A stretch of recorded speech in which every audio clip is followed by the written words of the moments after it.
Hi hello, എല്ലാവർക്കും നമ്മുടെ ചാനലിലേക്ക് ഒരിക്കൽ കൂടി സ്വാഗതം. ഇന്നത്തെ യാത്ര ഞങ്ങൾ ദുബായ് ഫ്രെയിം കാണാൻ പോകാമെന്ന് കേട്ടോ. ഈ കാണുന്നതാണ് ദുബായ് ഫ്രെയിം. ഞങ്ങളങ്ങനെ ഒരു 3 മണിയോടുകൂടി അവിടെ എത്തി. വണ്ടിയൊക്കെ പാർക്ക് ചെയ്ത് റിലാക്സ് ആയിട്ട് തന്നെ ഞങ്ങളെല്ലാവരും നടക്കാനൊക്കെ തുടങ്ങി കേട്ടോ.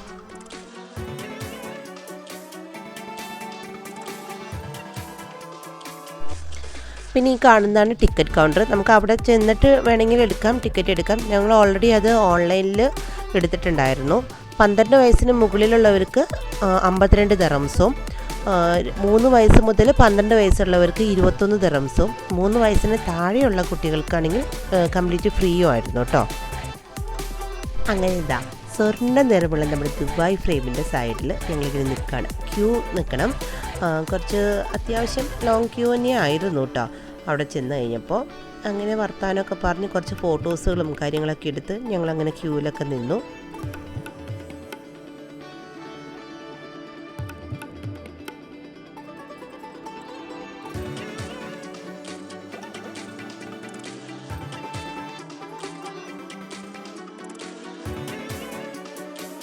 പുറത്തെ കാഴ്ചകളും വളരെ മനോഹരമായിരുന്നു. പൂക്കളൊക്കെ വിരിഞ്ഞ് ചെറിയൊരു ഫൗണ്ടൻ ഏരിയ ഒക്കെ ഉണ്ടായിരുന്നു കേട്ടോ. നമ്മുടെ ദുബായ് ഫ്രെയിം സ്ഥിതി ചെയ്യുന്നത് നമ്മുടെ സബീൽ പാർക്കിൻ്റെ അടുത്ത് തന്നെയായിട്ടാണ് കേട്ടോ. ഗേറ്റ് നമ്പർ 4 ആണ് ദുബായ് ഫ്രെയിമിലേക്ക് കയറാനുള്ള എൻട്രൻസ്. അങ്ങനെ ക്യൂവിലൊക്കെ നിന്ന് എല്ലാം കഴിഞ്ഞ ശേഷം ഞങ്ങൾ എൻട്രൻസിൽ കൂടെ അകത്തോട്ട് കയറി. അകത്തും നല്ല രീതിയിൽ ഇൻറ്റീരിയൽ ചെയ്തിട്ടുണ്ട് കേട്ടോ. ഈ ഒരു മൂവിങ് ആയിട്ടുള്ള ഈ ഒരു സംഭവം അതും നല്ലൊരു അടിപൊളിയായിട്ടുണ്ട്.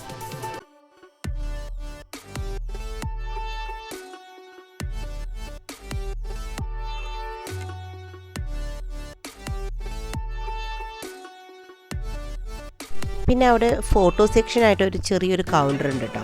അവിടെ നമുക്ക് നിന്ന് ഫോട്ടോസ് അവരെടുത്ത് തരും. അത് കഴിഞ്ഞ് നമ്മൾ ഫ്രെയിമെല്ലാം കണ്ട് കഴിഞ്ഞ് താഴെ ഇറങ്ങിയതിന് ശേഷം ആ ഫോട്ടോ അവർ നമുക്ക് പ്രിൻ്റ് എടുത്തിട്ട് തരും. നമ്മളത് പേയ്മെൻറ്റ് ചെയ്യണം. പേയ്മെൻറ്റ് ചെയ്ത് നമുക്കത് ആ അത് വാങ്ങിക്കാവുന്നതാണ്. അങ്ങനെ ഞങ്ങൾ ഗ്രൗണ്ട് ഫ്ലോറിൽ നിന്ന് ഫസ്റ്റ് ഫ്ലോറിലോട്ട് പോയി. ഫസ്റ്റ് ഫ്ലോറിലെന്ന് വെച്ച് കഴിഞ്ഞാൽ അവർ ദുബായിയുടെ ഓൾഡ് ദുബായ്, അതായത് ഒരു മ്യൂസിയം സെറ്റ് ചെയ്തിട്ടുണ്ട്. നല്ല ഭംഗിയിൽ അവർ അറേഞ്ച് ചെയ്തിട്ടുണ്ട്. ദുബായിയുടെ പേൾ ഡൈവിങ്, അതുപോലെ അവരുടെ ഷോപ്പുകൾ, പിന്നെ അവരുടെ കൾച്ചറായിട്ടുള്ള സംഭവങ്ങൾ, അവർ പഴയ രീതിയിൽ അവർ ഉപയോഗിച്ചിരുന്ന ഓരോ പാത്രങ്ങളും അവരുടെ ചെറിയ ചെറിയ ഓരോ രീതികളും എല്ലാം അതിനകത്ത് ഇൻക്ലൂഡ് ചെയ്തിട്ടുള്ളൊരു മ്യൂസിയം ഉണ്ട്. അങ്ങനെ നമുക്കത് ആ മ്യൂസിയം ചുറ്റി നടന്ന് കാണാനായിട്ട് സാധിക്കും.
അങ്ങനെ ഈ കാഴ്ചകളൊക്കെ കണ്ടു കഴിഞ്ഞ ശേഷം നമ്മൾ നേരെ ലിഫ്റ്റിലോട്ട് കയറി.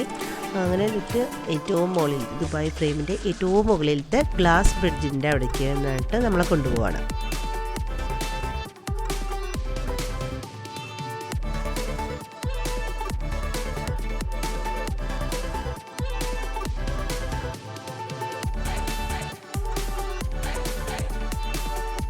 അങ്ങനെ നമ്മളവിടെ എത്തി.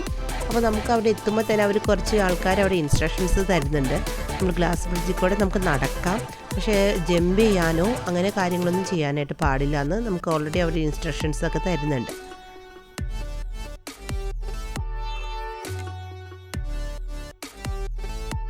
അങ്ങനെ ഞങ്ങൾ ഗ്ലാസ് ബ്രിഡ്ജിൻ്റെ മേലെ കൂടെയൊക്കെ ഒന്ന് നടന്നു കേട്ടോ.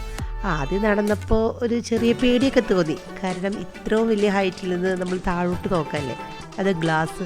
അപ്പോൾ നമുക്കൊരു ചെറിയൊരു പേടിയൊക്കെ തോന്നും. പിന്നെ അത് കാര്യമാക്കണ്ട, അത് നമുക്കങ്ങ് സെറ്റാവും ഒന്ന് രണ്ട് സ്റ്റെപ്പ് വെച്ച് കഴിയുമ്പോൾ തന്നെ.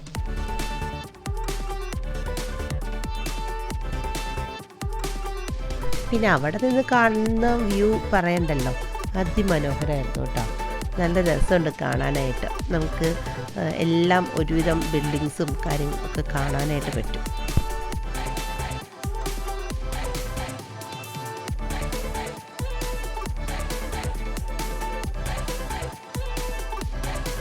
നമുക്ക് ഈ ഗ്ലാസ് ബ്രിഡ്ജിൻ്റെ ഏരിയയിൽ 2 hours അവർ പറയുന്നത്. 2 hours സ്പെൻഡ് ചെയ്തതിന് ശേഷം നമുക്ക് തിരിച്ച് നമ്മൾ ഇറങ്ങണം.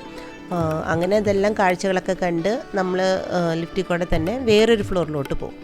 അവിടെ ചെല്ലുമ്പോൾ എന്ന് വെച്ച് കഴിഞ്ഞാൽ അവിടെ ഫ്യൂച്ചർ ദുബായ്, എങ്ങനെയാണ് ഫ്യൂച്ചറിലെ ദുബായിനെ അവർ സെറ്റ് ചെയ്ത് എടുക്കാൻ പോകുന്നത് എന്നുള്ളതിൻ്റെ ഒരു വിഷ്വലായിട്ടുള്ള ഒരു പ്രസൻറ്റേഷൻ അവിടെ ഉണ്ട് കേട്ടോ.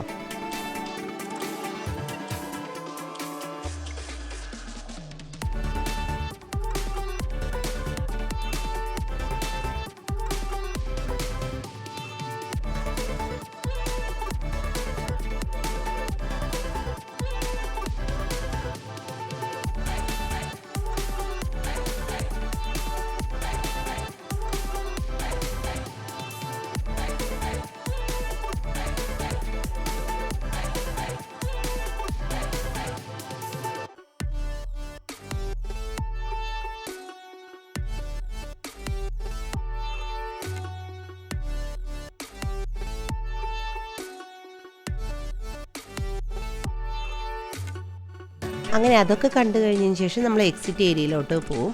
അവിടെ എക്സിറ്റ് ഏരിയയും നല്ല സൂപ്പറായിട്ട് അവർ സെറ്റ് ചെയ്തിട്ടുണ്ട്. നമുക്കവിടെ ഫോട്ടോസ് എടുക്കാനും ഒക്കെ പറ്റിയൊരു നല്ല ഏരിയാസും കാര്യങ്ങളൊക്കെ ഉണ്ട്. പിന്നെ അവിടെ ചെറിയ ചെറിയ ഷോപ്സ് ഉണ്ട്, നമുക്ക് സാധനങ്ങൾ അവിടെ നിന്ന് പർച്ചേസ് ചെയ്യാം. പക്ഷേ നല്ല കോസ്റ്റ്ലി ആയിരുന്നു, ഞങ്ങൾ അവിടെ നിന്നൊന്നും പർച്ചേസൊന്നും ചെയ്തില്ല കേട്ടോ. പിന്നെ നമ്മൾ പോകുന്ന വഴിക്ക് ഞാൻ പറഞ്ഞില്ലേ നേരത്തെ, നമുക്ക് ഫോട്ടോ എടുത്തിട്ട് അവർ നമുക്ക് തരുന്ന, അങ്ങനെ നമ്മുടെ ഫോട്ടോസൊക്കെ അവർ പ്രിൻ്റ് ചെയ്ത് അവിടെ വെച്ചിട്ടുണ്ടായിരുന്നു. പക്ഷേ അവർ നല്ല എമൗണ്ടാണ് പറഞ്ഞത്, ഒരു ഫോട്ടോന് 100 dirhams ആണ് അവർ പറഞ്ഞത്. അപ്പം നമ്മൾ അത്യാവശ്യത്തിനുള്ള ഫോട്ടോസും കാര്യങ്ങളൊക്കെ നമ്മൾ മൊബൈൽ എടുത്ത കാരണം നമ്മളതൊന്നും പർച്ചേസ് ചെയ്തില്ല കേട്ടോ. അങ്ങനെ ഈ കാഴ്ചകളൊക്കെ കണ്ട് പിന്നെ അവിടെ നിന്ന് അങ്ങ് ഇറങ്ങി.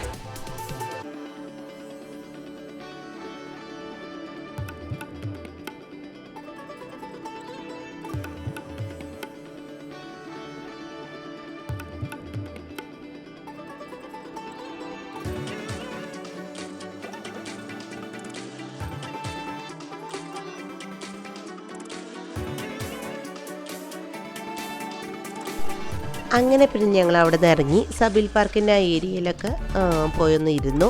അവിടെ കുറച്ച് റിലാക്സൊക്കെ ചെയ്ത് കുറച്ച് റീൽസും കാര്യങ്ങളൊക്കെ എടുത്തു കേട്ടോ.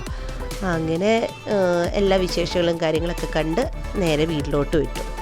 അപ്പോൾ നമ്മുടെ വീഡിയോ ഇത്രയേ ഉള്ളൂ. ചാനൽ ഇഷ്ടപ്പെട്ടിട്ടുണ്ടെങ്കിൽ സബ്സ്ക്രൈബ് ചെയ്യാൻ മറക്കരുതേ, ലൈക്ക് ചെയ്യാനും കമൻറ്റ് ചെയ്യാനും നമ്മളെ സപ്പോർട്ട് ചെയ്യാനും മറക്കരുത്. Thanks for watching.